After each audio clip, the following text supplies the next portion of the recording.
छात्रों नमस्कार। मैं डॉक्टर जवाहर। आज हम बात करेंगे इतिहास के मेजर विषय की इकाई 2 सेकंड यूनिट है। सेकंड यूनिट का सिलेबस है भारतीय ज्ञान परंपरा, कला एवं संस्कृति। इसमें 4 टॉपिक दिए हैं। भाषा और लिपि का विकास, ब्राह्मी लिपि, खरोष्टी लिपि, पाली, प्राकृतिक, संस्कृत और तिगलेरी। नंबर 2 पे दिया है भारतीय कला एवं संस्कृति की प्रमुख विशेषताएं। नंबर 3 भारतीय शिक्षा प्रणाली, एजुकेशन सिस्टम कैसा था इंडिया का। और भारतीय सौर की नैतिक परंपरा, ये हमारी सेकंड यूनिट है। सेकंड यूनिट में हम पढ़ेंगे भाषा और लिपि क्या होती है। पहले हम ये समझ लेते हैं कि लिपि में और भाषा में अंतर क्या होता है।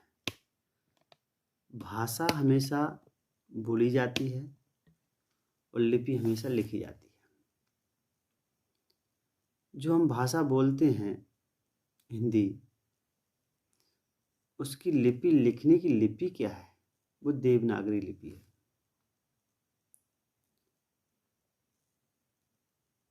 और हमारी ब्राह्मी लिपि है, पाली भाषा है, इसको धम्मलिपि भी कहते हैं। प्राकृतिक है, खरोष्टी है, अरामाइक है। विभिन्न प्रकार की हमारी क्या हैं, लिपि हैं। और पाली और प्राकृतिक, संस्कृत और हिंदी हमारी भाषा है। भाषा और दोनों अच्छी तरीके समझ में आ गया होगा आपकी में। लिपि का अर्थ है यहाँ पर है लिखने से है, चित्रित करने से है, उकेरने से है। ध्वनियों को लिखने के लिए जो मैं बोल रहा हूँ उसको लिखने का एक माध्यम है लिपि। जो लिखने का माध्यम है उसी को हम लिपि कहते हैं। लिपि मानव के महान आविष्कारों में से एक है। जो असभ्य मानव था, जिसको किसी प्रकार कोई ज्ञान नहीं था, वो क्या कर सकता बेचारा, बोल तो सकता है लेकिन उनके पास कोई लिपि नहीं थी। मानव के विकास में अर्थात मानव सभ्यता में के विकास में वाणी के बाद का लेखन ही सबसे अधिक महत्वपूर्ण है। मानव के बोलने की कला, एक दूसरे को समझने की कला, लिखने की कला मानवों को जानवरों से श्रेष्ठ बनाती है। मनुष्य में और पशु में अंतर क्या है?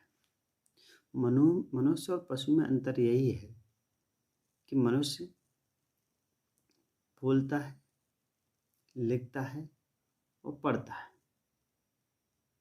और अपनी तर्क बुद्धि के आधार पर अपने सारे काम करता है। इसीलिए बुद्धि, विवेक, ज्ञान, नॉलेज को हमें अपने अंदर विकसित करना पड़ेगा। अगर हमें श्रेष्ठ मानव बनना है तो हमें ये सारे नैतिकता को, जिसको मोरलिटी कहते हैं, उसको बनाए रखना है। अगर हम ये काम नहीं कर सकते, जरूर ही हम इंसान नहीं हो सकते, हम पशुवत हो सकते हैं। और एक दूसरे को हमें समझना है, जानना है, तब जाकर के हम अपना काम अच्छे तरीके से कर सकते हैं। भारत की सारी वर्तमान लिपियां फारसी, अरबी लिपि को छोड़कर ब्राह्मी से विकसित हुई हैं। इतना ही नहीं, तिब्बती, सिंगरी, दक्षिणी पूर्वी एशिया के देशों की बहुत सी लिपियां का जन्म ही ब्राह्मी लिपि से हुआ है। तात्पर्य के धर्म की तरह लिपियां भी देशों और जातियों की सीमाओं को लांघकर चली गई हैं। भारत की विभिन्न लिपियां, सबसे पहले कहते हैं पिक्टोग्राफी, सिंधु लिपि। पिक्टोग्राफी जो है सिंधु लिपि, जिसको भाव चित्रात्मक कहते हैं। बड़े बड़े चित्र हैं, यू आकार के हैं, त्रिशूल के आकार के हैं, वी आकार के हैं। ठीक इस प्रकार के जो चित्र हैं, मछली के आकार के हैं, इनको हम सिंधु लिपि कहते हैं। ये संकेतों के रूप में है और कहा जाता है इसको हम हड़प्पा लिपि कहते हैं।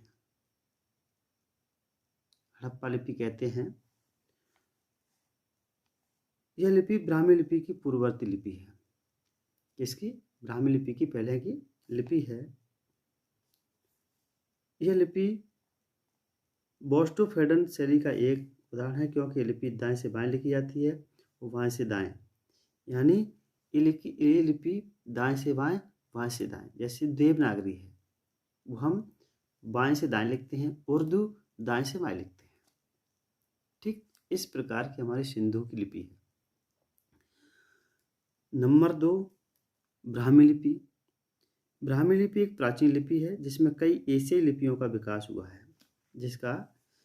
एशियाई लिपियों का विकास हुआ। देवनागरी सहित अन्य एशियाई लिपि, दक्षिण पूर्वी एशियाई, तिब्बती, कोरियाई लिपि इसी से हुआ है। इसी लिपि को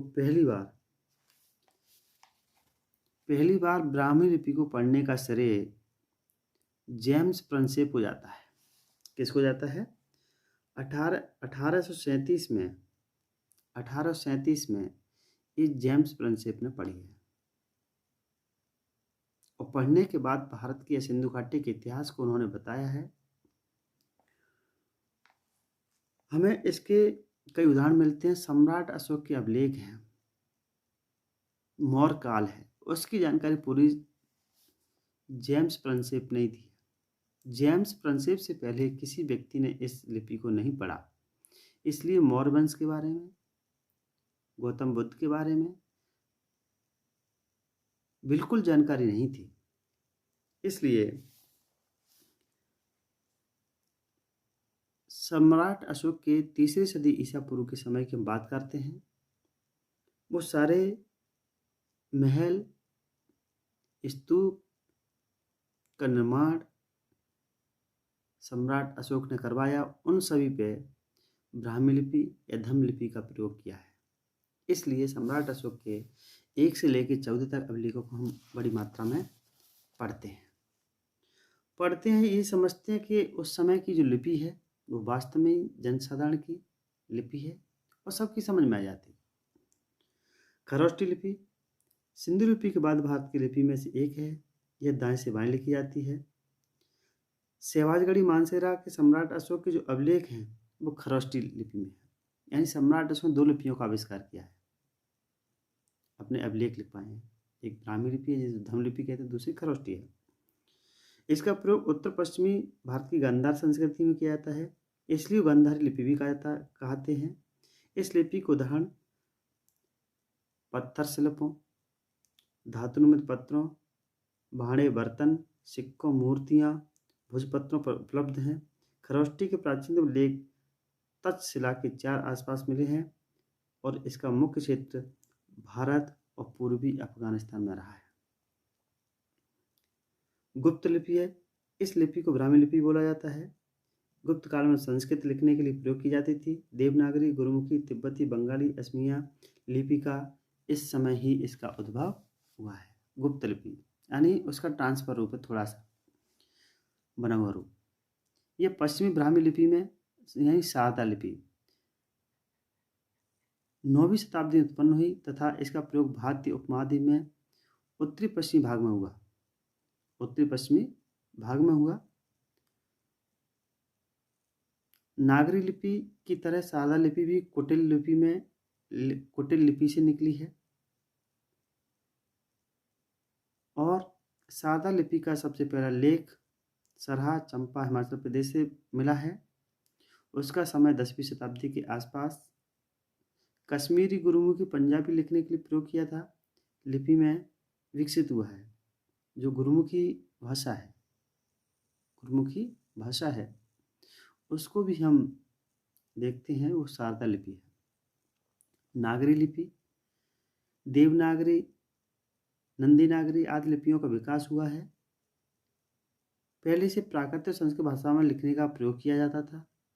प्राकृतिक संस्कृत भाषा में इसका विकास भी ब्राह्मी लिपि से हुआ है। कुछ हाल के अनुसंधानों से पता चलता है कि इस लिपि का विकास प्राचीन भारत में 1ली से 4वीं शताब्दी में गुजरात के आसपास हुआ नागरी लिपि का। अब बात करते हैं देवनागरी लिपि का, जिसको हम हजारों सालों से लिखते चले आए हैं। यह लिपि की जड़ें प्राचीन ब्राह्मी परिवार में है।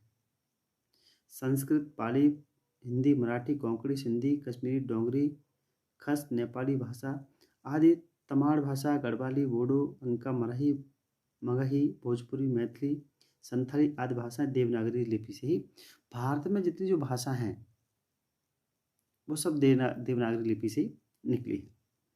विश्व की सर्वाधिक प्रयुक्त होने वाली लिपियों में से एक है। जनसंख्या ज़्यादा है इसलिए ज़्यादा लोग तो लिखेंगे ना।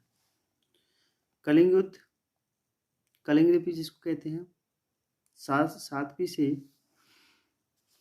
12वीं सदी तक कलिंग लिपि में कलिंग प्रदेश में लिपि का विकास हुआ।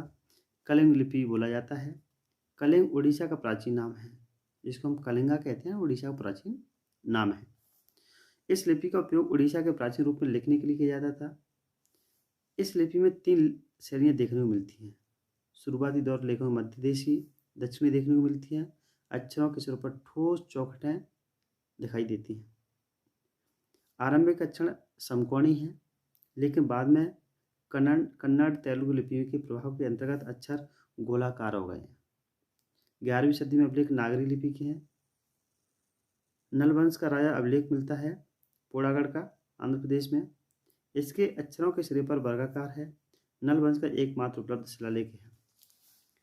ग्रंथ लिपि है प्राचीन, यह दक्षिण भारत की प्राचीन लिपियों में से एक लिपि है। मलयालम, तुलु, सिंगल लिपि इसका प्रभाव देखने को मिलता है। इस लिपि का एक संस्करण है पल्लव ग्रंथ। पल्लव लोगों द्वारा इस लिपि का प्रयोग किया जाता था। इसको हम पल्लव लिपि कहते हैं। दक्षिण भारतीय लिपियां हैं ये। बर्मा की मौन लिपि, इंडोनेशिया की जावाई लिपि और ख्वेर लिपि संस्करण हमें देखने को मिलता है। तमिल लिपि, इस लिपि भारत में श्रीलंका के तमिल भाषा में देखने को मिलती है। ग्रंथ लिपि ब्राह्मी लिपि को देखने को विकसित हुआ है। शब्दावली की भाषा का प्रयोग किया गया है और न इनकी वर्णमाला है और न ही इनकी भाषा है। इसे बाएं से दाएं लिखा जाता है। सौराष्ट्र, बड़गा, अरुला, पणिया तमिल भाषाएं इनमें देखने को मिलती हैं।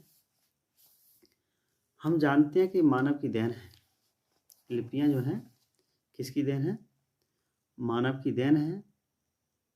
इन्हें ईश्वर ने नहीं बनाया, भगवान ने नहीं बनाया।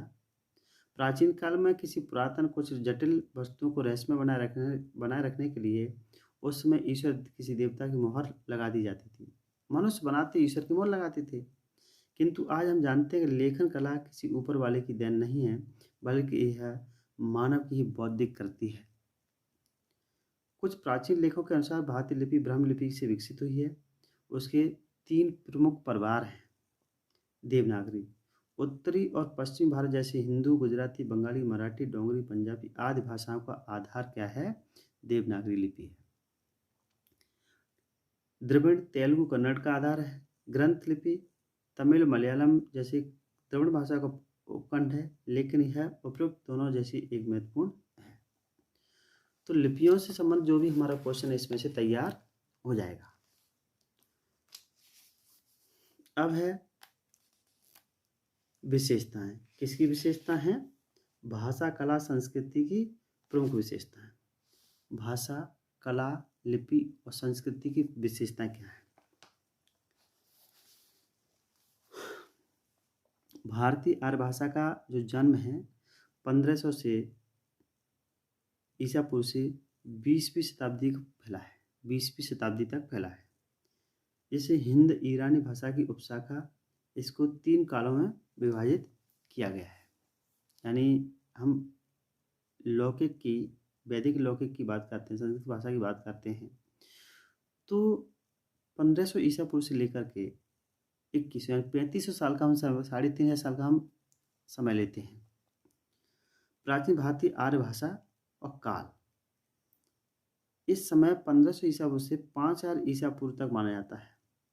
इस काल आर्य भाषा के वैदिक और लौकिक संस्कृत 2 रूप है। वैदिक संस्कृत क्या होता है? वैदिक संस्कृत का प्राचीन रूप ऋग्वेद से मिलता है। किससे मिलता है? ऋग्वेद से हम प्राचीन रूप मिलता है। प्रथम मंडल 10वें मंडल की भाषा उसके बाद की है, यानी पहला मंडल और 10वां मंडल जो है अध्याय है वो बाद में जोड़ा गया है, इसलिए उसकी भाषा हमें अलग मिलती है। वैदिक संस्कृत का जो रूप वर्तमान समय में मिलता है वो सात्विक रूप है, उसे बोलचाल नहीं कह सकते। पाणिनि समय तक वैदिक भाषा साधारण शिक्षितों की भाषा में बहुत अंतर पाया गया है। यानी पाणिनि के समय की जो भाषा है और शिक्षितों की जो भाषा है उसमें जमीन और आसमान का अंतर है। जो पढ़ा लिखा व्यक्ति है वो तो सोच समझ के बोलेगा, सोच समझ के लिखेगा, और जो पढ़ा लिखा नहीं है, जिसको गंवार नहीं कहेंगे, कम पढ़ा लिखा है, मूर्ख नहीं कहेंगे, लेकिन उसमें बुद्धि विवेक कम है, उसकी भाषा बोली अलग होगी। इसलिए बहुत अंतर पाया गया है। ध्वनियों मूल भारोपीय ध्वनियों से परिवर्तन हो गया है।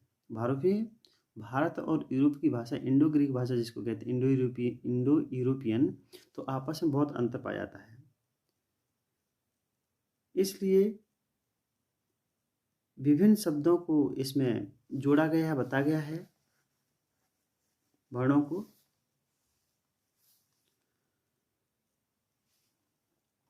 तो इसलिए मूर्धन्य ध्वनियाँ भी आ गई हैं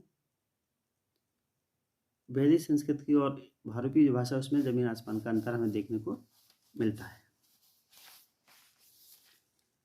लौकिक संस्कृत की बात करते हैं। लौकिक संस्कृत आधार और समय की उत्तरी बोलचाल की भाषा ही चुनी जाती थी, मानी जाती थी।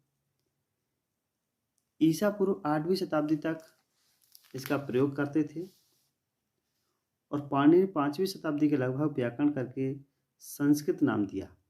यानी 5वीं शताब्दी ईसा पूर्व में या 500 BC में संस्कृत का जन्म होता, उसमें कुछ व्याकरण को जोड़ दिया पाणिनि ने, और ये विकसित हो गई।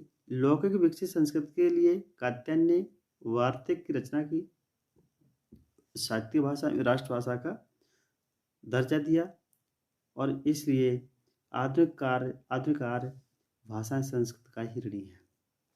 हम जो जानते हैं वो संस्कृत से ये भाषा निकली है। अब इनकी विशेषता है। प्राचीन भाषा श्लिष्ट योगात्मक है, धातु रूप शब्दों सुरक्षित है, लौकिक संस्कृत तक आते जाते रहे, परिवर्तन आरंभ होते गए। लौकिक भाषा में स्वराघात विकसित हो गया, संगीत में कम होने लगा, और विभिन्न प्रकार की इन भाषाओं की हमने उपेक्षा की गई है, क्योंकि समान भाषा में नहीं मिलती। मध्यकालीन भारतीय आर्य भाषा का काल, अब हम मध्यकाल की बात करते हैं। 5000 से 1000 ईसा पूर्व के मध्य ये पाणिनि का जो व्याकरण है उसमें ये बात बताई गई है, परंतु लोक भाषा उन्मुक्त रूप से चल रही थी। जो संसार की जो भाषा थी वो अपनी अपनी सबकी अलग अलग भाषा रही होगी। संस्कृत विकसित प्राकृत भाषा माना जाता है। इसी मध्यकालीन आर्य भाषा का जो काल है वो प्राकृत भाषा का काल ही माना गया है। इसको 3 भागों में विभाजित करते हैं। प्रथम प्राकृतिक काल 5000 ईसा पूर्व से लेकर के 5000 ईसा पूर्व से ईसवी सन के प्रारंभ यानी 1 AD तक माना जाता है। इस काल के अंतर्गत पाली शिलालेख मिलते हैं जो प्राकृतिक हैं। पाली भाषा में बौद्ध धर्म के मूल ग्रंथ, टीका है, कथा साहित्य है, काव्य है, धम्मपद है, जातक कथा है, आदि चीज़ों का सामग्री हमें मिलता है। इसका विकास वैदिक संस्कृत तत्कालीन बोलियों से हुआ है। ऐसा कहा जाता है कि जो पाली भाषा का विकास है वो संस्कृत से या बोलियों से हुआ है। गौतम बुद्ध के उपदेश मागधी भाषा में थे, परंतु उस समय तक अनुवाद तक वो अंतर प्रांतीय भाषा में हुए थे, वो पाली थी। दूसरे प्रदेशों में, राज्यों में जो भाषा बोली जा रही है वो अंतर प्रदेशी है, अंतर प्रांतीय है, जिसको हम पाली बोल रहे हैं। पाली भाषा अर्धमागधी भाषा पर ही आधारित है। पाली रचना काल ईसा पूर्व 483 के आधुनिक काल तक 250 वर्ष रहा। पाली भाषा से लंका, चीन, जापान, बर्मा की भाषाएं प्रभावित हुई। अशोक ने इन भाषाओं में शिलालेखों को खुदवाया, और विभिन्न प्रकार के शिलालेख उन्होंने लिखवाए। दक्षिण पूर्वी, इनमें उत्तर पश्चिमी, दक्षिण पश्चिमी और पूर्वी 3 रूप हमें स्पष्ट देखने को मिलते हैं। मध्य देशी और देशी का अनुमान लगाया जाता है। इस प्रकार आगम, लोप, विपणय, विपर्य, विमर्शीकरण, समीकरण, अश्वीकरण, दीर्घकरण, अनेक दिशाओं का हमें ज्ञान हुआ है।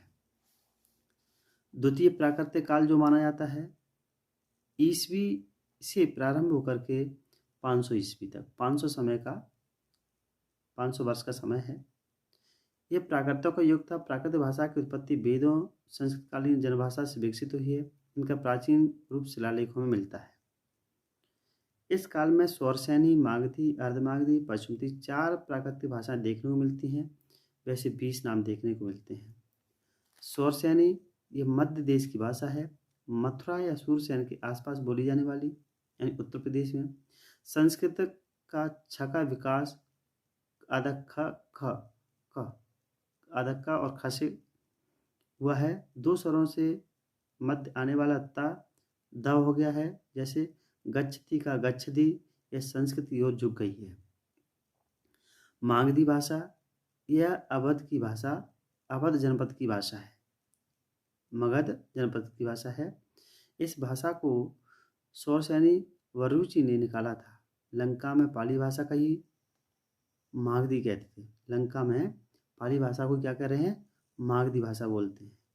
वही साहित्य मिलता है जिसका अस्तित्व नाटक व्याकरण में देखने को मिलता है। मगधी में सका स रका ल रूप मिलता है। कहीं कहीं जका यह हो जाता है। अर्धमागधी प्राकृत, इसका क्षेत्र स्वरसैनी मगध के क्षेत्र माना जाता है। जैन साहित्य के जितने जो ग्रंथ मिलते हैं वो अर्धमागधी भाषा में। सम्राट अशोक के शिलालेख इसी भाषा में मिलते हैं। प्रबोध चंद्रोदय मुद्रा राक्षस अर्धमागधी भाषा का प्रयोग किया है। ध्वनि मूर्धन्य हो गई हैं। च वर्ग, तवर्ग, शवर्ग, शवर्ग, सवर्ग रूप से समय मिलता है। पैसाची, इसके अनेक वेदों का उल्लेख मिलता है। साहित्य भी मिलता है। गुणाढ्य व्रत कथा पैसाची प्राकृत में है। इसमें सघोष स्पष्ट वर्ण अघोष में बदल गए हैं। जैसे मेघों को मेघों आदि ला का रा, कहीं कहीं रा का ला भी हो जाता है। महाराष्ट्री प्रकृति, इसका क्षेत्र महाराष्ट्र के आसपास क्षेत्र माना जाता है। कालिदास हर्ष नाटकों के इस क्षेत्र में देखने को मिलते हैं। तृतीय प्राकृतिक अपभ्रंश जिसको कहते हैं 500 ईस्वी से 1000 ईस्वी तक। इसमें भाषा का प्राकृतिक रूप बिगड़ गया है, यानी अपभ्रंश हो गया है। इसका विकास प्राकृतिक बोलचाल की भाषा से हुआ है और प्राकृतिक आत्म भाषा के माध्यम से आधुनिक भाषा में मेल मिलाप हो गया है उसका। मार्कंडेय जी ने अपने ग्रंथ सर्वस्व में नागर, उपनागर, ब्राह्मण 3 भेद बताए हैं। आगे चल के गुजरात की ब्राह्मण, सिंध की तथा उपनागर दोनों ही मध्य क्षेत्र थे। प्राकृत की बोलियां अपभ्रंश देखने को मिलती हैं। स्वरसैनी अपभ्रंश से पश्चिम हिंदी, गुजराती, राजस्थानी भाषा निकली है। पैसाची से लहंदा पंजाबी निकली है। ब्राह्मण से सिंधी निकली है। मागधी से बिहारी, उड़िया, बंगाली, असमिया निकली है। अर्धमागधी अपभ्रंश से पूर्वी हिंदी निकली है। खास अपभ्रंश से पहाड़ी, महाराष्ट्र अपभ्रंश से मराठी भाषा निकली है। आधुनिक भाषाओं की इस प्रकार की विशेषता रही हैं। जो आधुनिक भाषाएं पूर्ण वियोग सरल हो गई हैं। अपभ्रंश की अपेक्षा बहुत कम हमें नए स्वर विकसित देखने को मिलते हैं। यह पर्याप्त भी कम हो गए हैं। 16 स्वर 36 व्यंजनों की अपनी बात करते हैं तो बाद के 4 अक्षर जो स्वरों में हैं वो हमें आज देखने को नहीं मिलते। इसलिए भाषा की क्या विशेषता हैं वो हमने आपको बता दी हैं। अब भारत की शिक्षा प्रणाली कैसी है? भारत की शिक्षा प्रणाली कैसी, इसकी हम चर्चा करेंगे। तो मैं समझ रहा हूँ बेटा आपको थोड़ा थोड़ा ये सब मिल जाए तो आप परेशान न हो। भारत की शिक्षा प्रणाली की हम बात करते हैं। हमारा तीसरा टॉपिक है शिक्षा का मतलब क्या होता है। शिक्षा का मतलब होता है अच्छे और बुरे की पहचान करना। जब हम अच्छे बुरे की पहचान करना सीख जाते हैं वही शिक्षा है। कहा जाता है शिक्षा वो शेरनी का दूध है, जो पिएगा वो दाढ़ेगा। जिस व्यक्ति ने शिक्षा अर्जित कर ली, अपनी गरीबी, बीमारी, भुखमरी, बेरोजगारी सब खत्म कर लेगा। और जिसने शिक्षा अर्जित नहीं करी वो व्यक्ति पशुवत होता है, पशु होता है। इसलिए भारत के प्राचीन काल में शिक्षा की क्या व्यवस्था थी, क्या प्रणाली थी, क्या ढंग था, उसकी हम चर्चा करेंगे।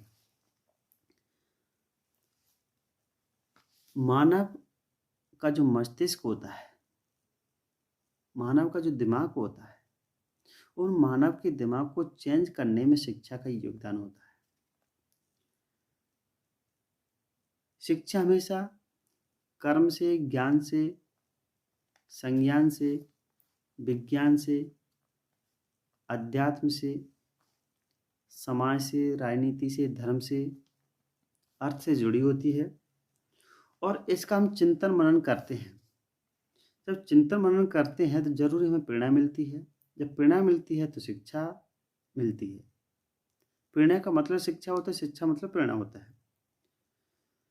हमारे जीवन का जो आधार होता है, उस जीवन को, आधार को हम सुगम बनाते हैं, सरल बनाते हैं। और हमारा जो भारत का हजारों सालों का जो शिक्षा प्रणाली है उसमें चेंज हुआ है।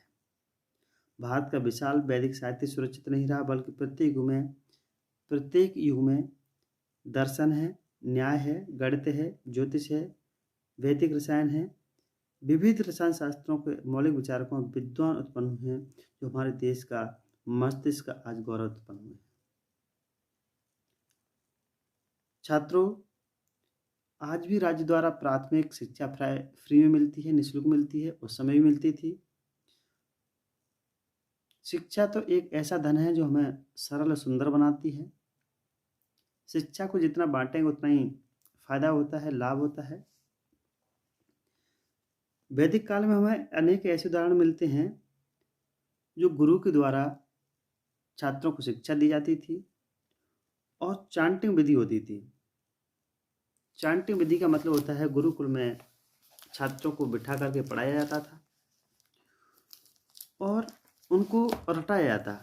जैसे पाली भाषा का पहला धम्मपद है, मनोपमा धम्मा मनो सेठा मनोमया मनसा से पदोठन वास्ति वा करोति वा तत्व नग दुखमन भीति चक्कंग बहतो पदंग। जी चांटिंग विधि है। जैसे गुरु बोलता है गुरुकुल में, वैसे ही शिष्य उसको सीख लेता है और सीखने के बाद गुरु विद्या अध्ययन करता है।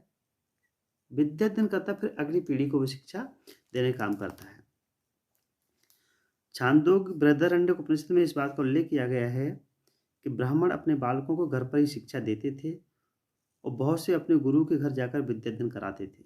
यानी कुछ तो अपने घर शिक्षा दे रहे हैं, कुछ गुरु के पास भेज रहे हैं।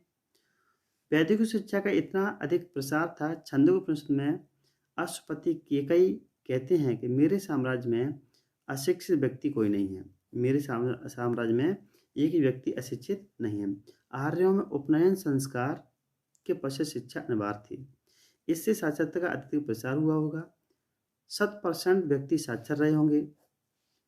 पश्चिमी सभ्यता के मूल स्रोत यूनान देश में विकसित व्यवस्था न होने से यूनान के प्रमुख एथेंस 10%, स्पार्टा 4% व्यक्ति साक्षर थे। उस समय की हम बात करते हैं दुनिया के देशों की।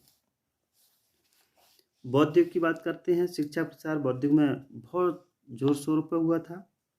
गुरुकुल आश्रम व्यवस्था के साथ साथ इस विशाल महाविद्यालय विश्वविद्यालय का निर्माण हुआ। बौद्ध विहार में भिक्षुओं का शिक्षण कार्य किया जाने लगा। जनसाधारण ने भी इससे लाभ उठाया।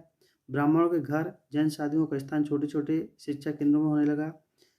सशुल्क निःशुल्क दोनों प्रकार की शिक्षा का प्रचार होता था। ये शुल्क वाला है, निःशुल्क वाला है।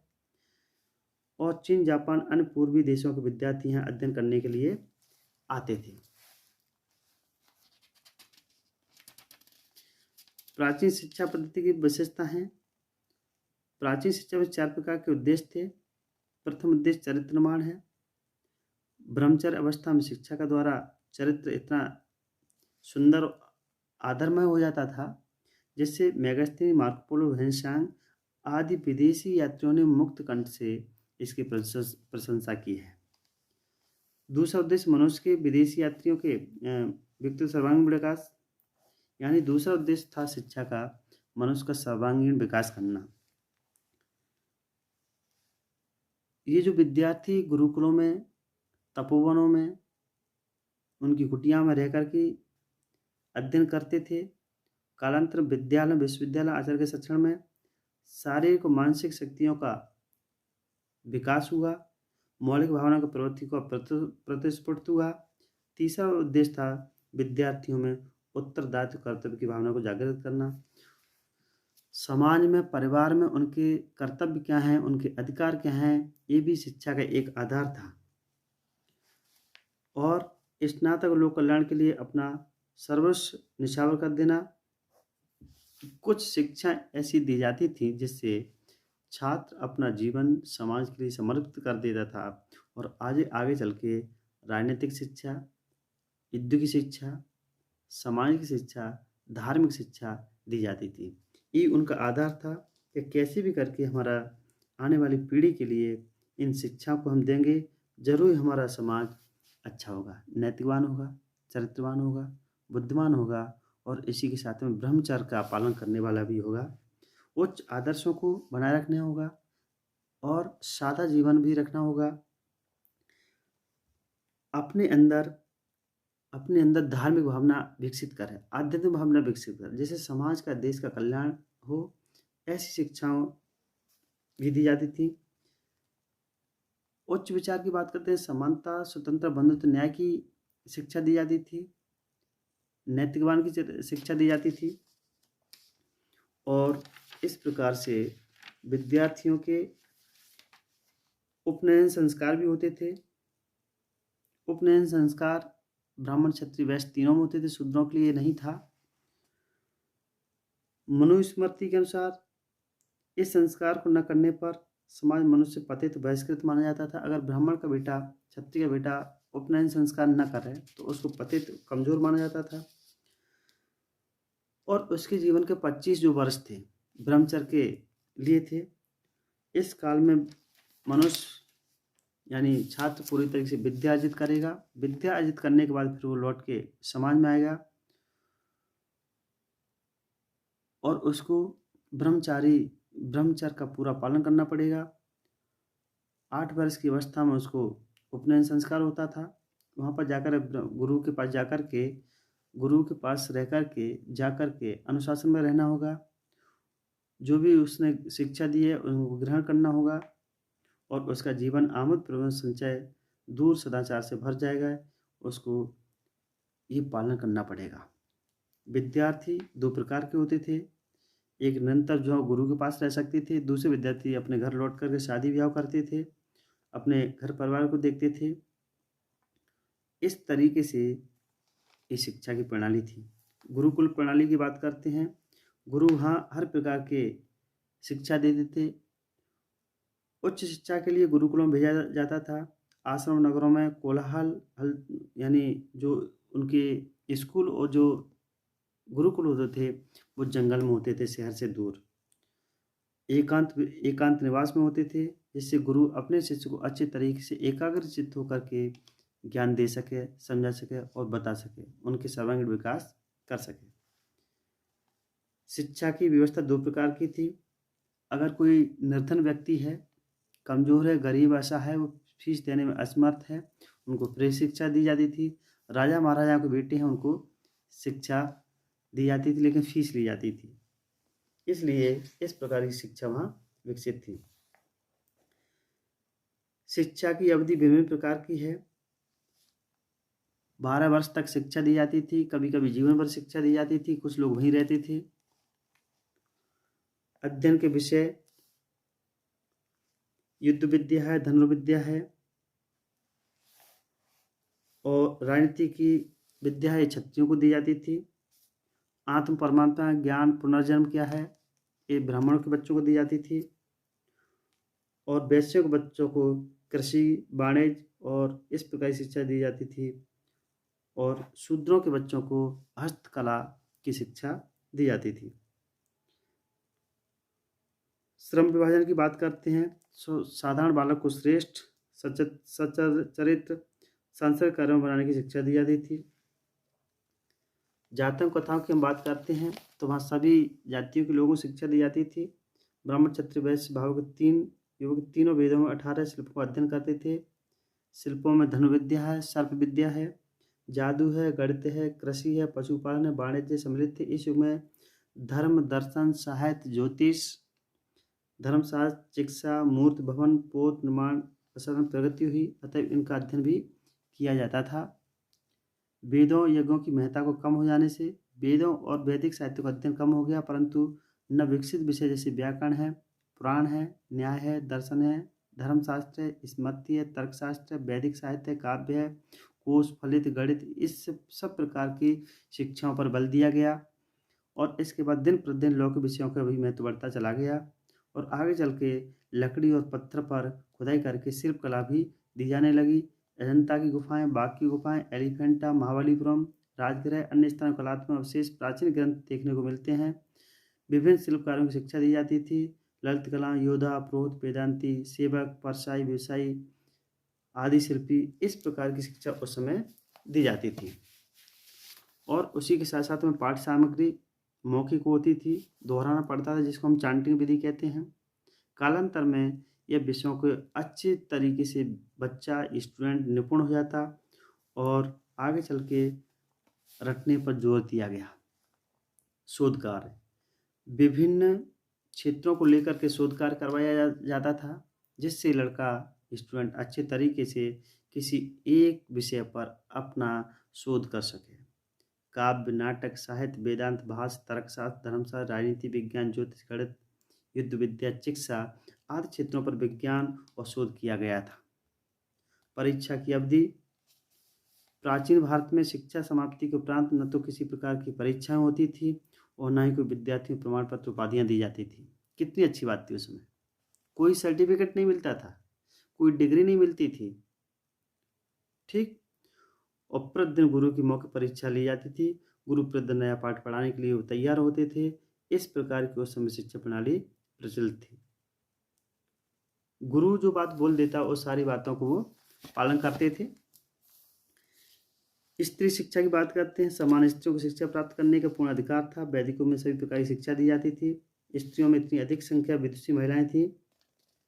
बालक बालिकाओं को चरित्र बनाने के लिए गृहिणी की शिक्षा, सभी प्रकार की शिक्षा उनको दी गई थी। बालिकाओं को एजुकेशन प्रणाली नहीं थी, यानी लड़का लड़की साथ में नहीं पढ़ सकते थे। और बादशाह कामशास्त्र में भी प्रकट होता है कि कन्याओं के अन्य विषयों के साथ विभिन्न ललित कलाओं की शिक्षा दी जाती थी। इसी के साथ साथ में